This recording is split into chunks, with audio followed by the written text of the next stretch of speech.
Bueno, vamos con el teorema de Steiner o teorema de los ejes paralelos.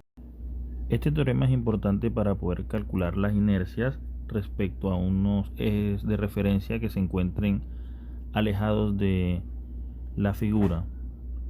En este caso, pues vamos a emplear esta figura de apoyo en donde tenemos el eje A', este será el eje de referencia, el eje respecto al cual vamos a calcular la inercia de la figura que está en color azul. Este otro eje es el eje BB' y es un eje que pasa por el centroide de la figura de color azul, siendo el objetivo calcular la inercia respecto al eje A'. Aplicamos el concepto del segundo momento de área y decimos que esa inercia respecto al eje A' será el brazo desde ese eje hasta el diferencial de área elevado al cuadrado, que en este caso es y, elevado al cuadrado por el diferencial de área.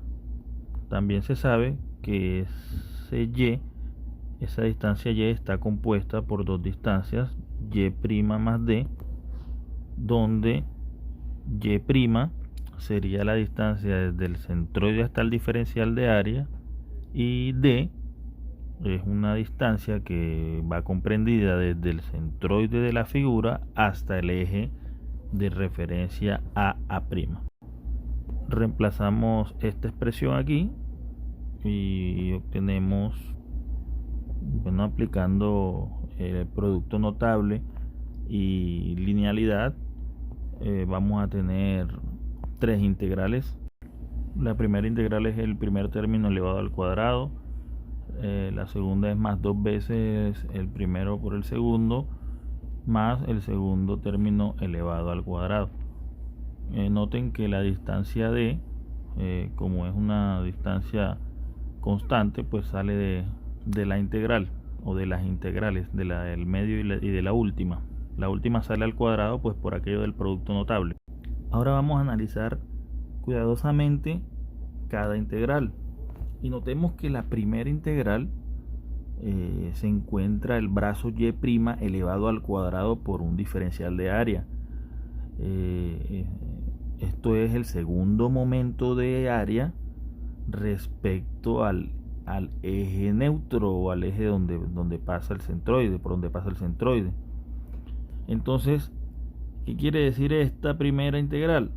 Esta no es más que la misma inercia respecto al centroide de esa figura, ya que vamos a llamar y trazo.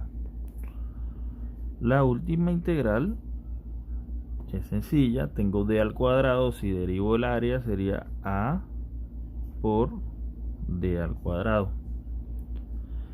Y la integral del medio, esto es constante, pero acá miren, acá tenemos no el segundo momento de área como en el primer término, sino tenemos el primer momento de área.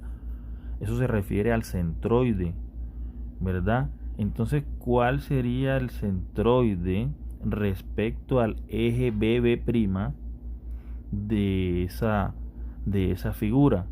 El centroide no es más que una distancia medida respecto a un eje de referencia, ¿verdad? Ese eje de referencia en este caso es el eje BB'. Entonces la segunda integral lo que está proponiendo es cuál sería la distancia medida desde el eje BB' hasta el centroide de la figura. Exactamente, esta es 0 porque el eje BB' coincide con el centroide. Dicho esto, la integral de esa figura respecto al eje A' se compone de dos términos. Este sería uno y este sería otro. Vamos a reescribir esa ecuación. Esta es la ecuación y hay que tener en cuenta y trazo es la inercia centroidal de la figura, es decir, la inercia respecto a un eje que pasa por el centroide de la figura. A es el área y d es la distancia medida del centroide hasta el eje de referencia A'.